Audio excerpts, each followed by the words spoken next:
നമുക്ക് ചക്ക load കയറ്റേണ്ട pineapple തോട്ടത്തിലേക്ക് പോകാം. ഓക്കെ കാലത്ത് പറഞ്ഞാർന്നു കേട്ടാ.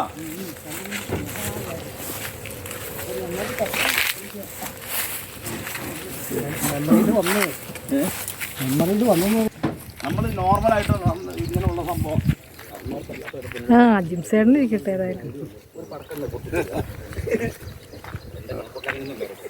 പടക്കം പൊട്ടിച്ചിടുമ്പോൾ രാജേഷ് കയറി വരുന്നു, സാറിന് കഴിഞ്ഞ് വരുന്നു, മൂന്ന് ക്ലാസ് തൊട്ട് നമ്മൾ ചിന്തിക്കുന്നു. അവരിച്ചിട്ട് അവരുടെ മൊബൈൽ ചെയ്യില്ല, കുറച്ചാണെങ്കിൽ എടുക്കും.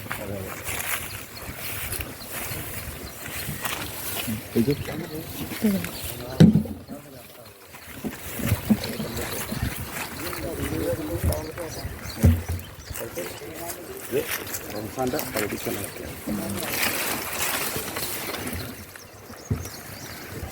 റംസാനിലെ ചന്ദ്രികയോ രജനീയ ഗംഭീര. ആ പാട്ടുണ്ടല്ലോ, എനിക്ക് അതിൻ്റെ ഏറ്റവും നല്ല വരികയാണെന്നറിയോ? ആ രണ്ടാമത്തെ വരിയില്ലേ, ഇത് വരുന്ന ആളാണ്. അത് അജിംസ് എന്ന് പറഞ്ഞ ആളാണ്, നമ്മളെ തങ്ങളായിട്ടുള്ള തേരാളിയാണ്. 40 വർഷം മുമ്പ് എൻ്റെ കടയിൽ നിന്ന് കാസറ്റ് എടുത്തുകൊണ്ടിരുന്ന ആളാണ്. പുള്ളി 25 വർഷമായി വളർന്നുണ്ട്. നമുക്കറിയില്ല എവിടുന്ന വല്ലെന്ന്. അന്നും നമ്മുടെ കൂടെ ഉണ്ട്. കൂടെ ഉള്ളവരായിരുന്നവർ പോയിട്ടില്ല, ഉള്ളവരുടെ അങ്ങ് കൂട്ടില്ല. ഏറ്റവും കുറച്ച് വന്നേക്കുന്ന രാജേഷ്. അതെ, ശരിയാണ്. ഷിയാസ് എത്ര പ്രാവശ്യം വന്നിട്ടുണ്ട്, ഹാരിസ് എത്ര പ്രാവശ്യം വന്നിട്ടുണ്ട്, ഒരു പിടിയിലാണ്. അവരൊക്കെ എപ്പോഴും ഒരു പക്ഷേ ഷിയാസിൻ്റെ മരണം മാത്രമായിട്ട് നമ്മളെ ഏറ്റവും കരയിച്ചോളൂ. ഒരു അയ്യവാവും. സ്വന്തം ഉണ്ടോ ചേട്ടന്? സ്വന്തം ഉണ്ടോ? സ്വന്തം പിള്ളേരൊക്കെ എടുത്തോ. ഞാൻ ഒരു കരുതൽ കൂട്ടരും ചെയ്യില്ല. എങ്ങനെയാണോ ഓർമ്മട്ട്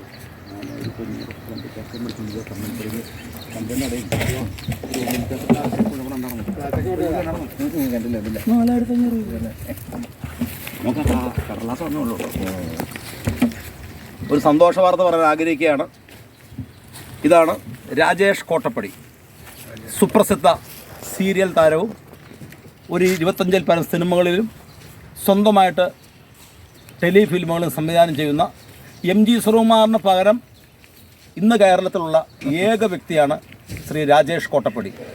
നിങ്ങൾ ഇദ്ദേഹത്തെ നിസ്സാരമായി കാണരുത്. എല്ലാവരോടും എൻ്റെ അഭ്യർത്ഥനയാണ്. ഒത്തിരി കലാഹൃദയമുള്ള പല കലകളിൽ പല ആക്ടിവിറ്റീസ് ഉള്ള ഒരു കലാകാരനാണ്. പ്രിയദർശനെ പോലുള്ള ആൾക്കാരും അതുപോലുള്ള ആൾക്കാരൊക്കെ ഇങ്ങനെ വന്ന് അതിലും ടാലൻ്റുള്ള ഒരാളാണ്. സമയം ആകുന്നതേ ഉള്ളൂ. ഇപ്പോൾ എൻ്റെ സുഹൃത്തിനോട് ചോദിച്ചറിയാം, ഇദ്ദേഹത്തിൻ്റെ ഒരു സീരിയൽ പറയാമോ? നമ്മൾ രാവിലെ പറഞ്ഞായിരുന്നു ചിരിമഴ ഉണ്ടോ? അത് സൂര്യ ടി വിയിലല്ലേ? ചിരിമഴയല്ലേ? പുള്ളി ഓർത്ത് എനിക്കറിയാൻ പറഞ്ഞു. അപ്പോൾ അങ്ങനെ അറിയും എന്ന് പറഞ്ഞ മനസ്സിലായില്ലേ? ഞാൻ ആ ഫോട്ടോ കാണിച്ചു കൊടുത്തു. അപ്പോൾ ഇത് ഇങ്ങനെ ചിരിമഴയിലെ ആളെന്ന് പറഞ്ഞു. അപ്പോൾ അത് സൂര്യ ടി വിയിലാണോ വന്നേ? അത് CD ആയിട്ട് ഇറങ്ങിയിട്ടുണ്ട്. അപ്പോൾ അതിലൊക്കെ ഉള്ള ഒരു ആളാണ്. ഒത്തിരി, അതായത് ഏത് സ്റ്റേജിൽ ചെന്നാലും MG ശ്രീകുമാറിനെ അനുകരിക്കുവാൻ ഇദ്ദേഹത്തിനും പകരം മറ്റൊരാൾ no one can replace him. ഞങ്ങളുടെ CD ഇട്ട് ഒരുപാട് കാശ് ഉണ്ടാക്കിയിട്ടുണ്ടല്ലേ? ആ, നിങ്ങളുടെ മാത്രമല്ല, അങ്ങനെ പറയരുത്. ആ MG ശ്രീകുമാറിൻ്റെ സൗണ്ട് തന്നെ പറഞ്ഞോ. അയ്യോ, അപ്പോൾ CD വിറ്റിട്ടേ 10,000 രൂപകളൊക്കെ ഉണ്ടാക്കിയിട്ടുണ്ടോ? പക്ഷേ ഓരോ പടങ്ങളും പുട്ടും ചിക്കനും അടിച്ച് തീർക്കുകയാണ് ഞാൻ ചെയ്യുന്നത്. അതെ.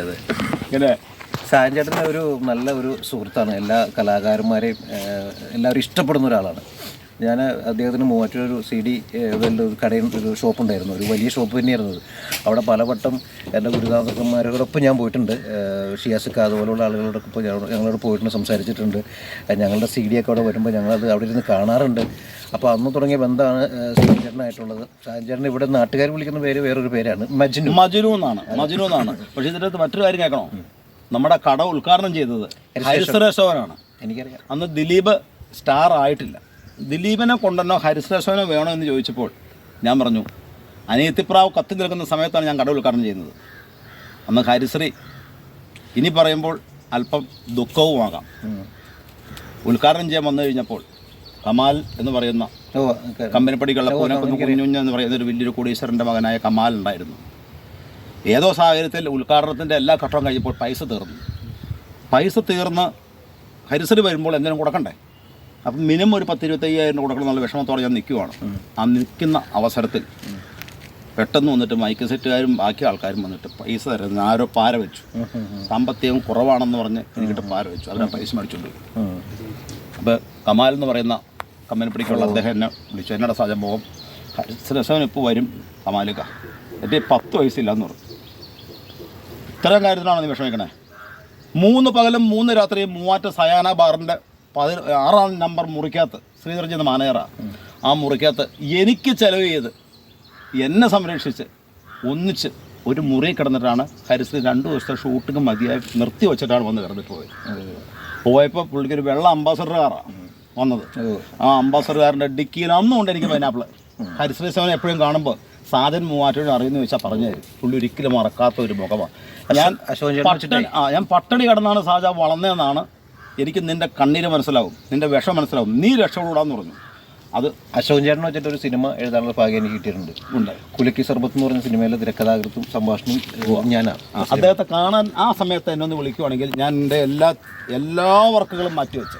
ഇപ്പം ഞാൻ കഴിഞ്ഞ ദിവസം മെനിങ്ങാന്ന് ചെയ്ത വീഡിയോ പൈനാപ്പിളിൻ്റെ കണ്ടില്ല. കൊച്ചു വർക്കുകൾ പൈനാപ്പിൾ കൃഷിയിൽ ഇങ്ങനെ ഉണ്ട്, ജീവിച്ചു പോകണ്ടേ. അപ്പം അദ്ദേഹം വരുന്ന സമയത്ത് എന്നെ ഒന്ന് വിളിക്കണം. ഹരിശ്രീ ശവൻ സാറിൻ്റെ അടുത്ത് അങ്ങനെ പറയില്ല, ഞാൻ ഹരിശ്രീ ചേട്ടൻ്റെ അടുത്ത് എൻ്റെ അന്വേഷണം ഹൃദയത്തിൽ നിന്നുള്ള അന്വേഷണമല്ല, എനിക്ക് ഇറക്കാതെ പോയ ചേട്ടനാണ് എന്ന് പറയുക. അപ്പോൾ ഞാൻ എൻ്റെ അടുത്ത വണ്ടിക്കകത്ത് ഇതുപോലെ ഒരു 10-25 പൈനാപ്പിൾ വിട്ടങ്ങ് വരും.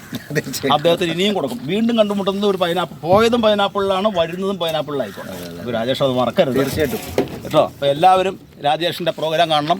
രാജേഷിന് റിലാക്സ് മീഡിയ എന്ന് പറയുന്ന ഒരു യൂട്യൂബ് ചാനലുണ്ട്. അതിൻ്റെ അകത്ത് 4-5 ടെലിഫിലിമുകൾ അദ്ദേഹം സംവിധാനം ചെയ്തിട്ടുണ്ട്.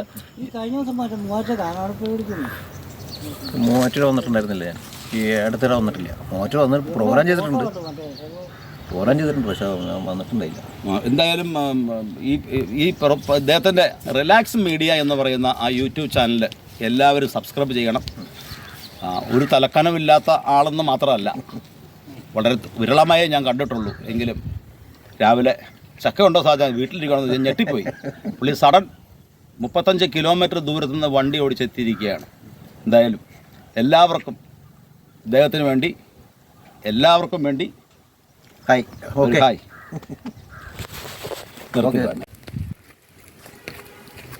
അവർക്ക് പൈനാപ്പിൾ ഓരം കൊടുത്തു.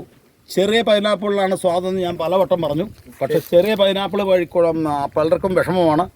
അവർ പറയും ചെറുത് തന്നിട്ട് അവൻ വലുത് വണ്ടിയെ കയറ്റി വിൽക്കാൻ വേണ്ടിയാണ് ചെറുത് തന്നത്. അല്ല, വലുതിന് മധുരം കുറയും, ചെറുതിനാണ് മധുരം കൂടുതൽ. എന്തായാലും ശരിയാണ്, ഇത് ഐറ്റം വേറെയാ.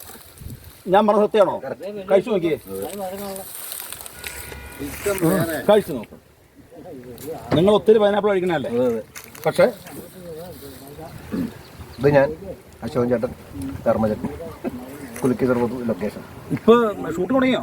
കുറച്ച് ഇതിൻ്റെ 35 സീൻ കഴിഞ്ഞു. ഓയ്യോ. ആ കോവിഡിൻ്റെ ഹരിശ്രീ ചേട്ടൻ്റെ കൂടെ അദ്ദേഹം സംവിധാനം ചെയ്യുന്ന കുലുക്കി സർബത്ത് എന്ന സിനിമയിലെ ഒരു ഭാഗമാണ് ഈ മൊബൈലിൽ കാണുന്നത്. കത്തി എൻ്റെ അടുത്ത് വരില്ല. മൊബൈലിൽ സ്ക്രീൻ കാർഡ് മാറണം. സഹോദര നീ പിടിച്ച നമുക്കൊരു ഫോട്ടോ എടുത്ത് അന്നത്തെ ഫോട്ടോ ഒക്കെ പോയി ആയിഷ ഇടയ്ക്ക് 2 പ്രാവശ്യം ഇട്ടായിരുന്നു. പിന്നെ മൊബൈലൊക്കെ പോവാം. ഒക്കെ പിടിച്ചോ.